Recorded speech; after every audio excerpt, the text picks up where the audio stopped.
我家族後人一向低調到極，但近年第3代終於開始冒起，個個爭住為家族爭光。當中長男孫李長熙年僅16歲就創辦環保生意，家姐李思德則加入長實，正式繼承家族生意。兩姐弟用實際行動打破富不過3代嘅宿命。李長熙早在2022年，佢先至16歲，仲未成年嘅時候，就同3名同學一齊創辦環保品牌 JOY。因為當時佢未成年，要由母親黃麗喬出面出任董事成員。最犀利嘅係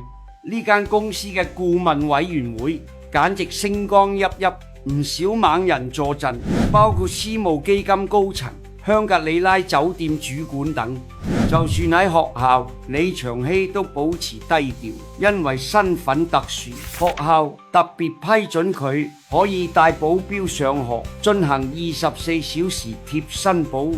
其實當年為咗想孫仔跟隨佢爸爸李澤钜同叔叔李澤楷嘅腳步入讀聖保羅男女校，我曾經有意向學校捐出9000萬，點知學校堅持原則，拒絕讓李長熙帶保鏢入學。我最後唯有改變主意，唔再強求。佢外形十足，翻版李澤钜，笑起嚟同爸爸李澤钜簡直係一個餅印。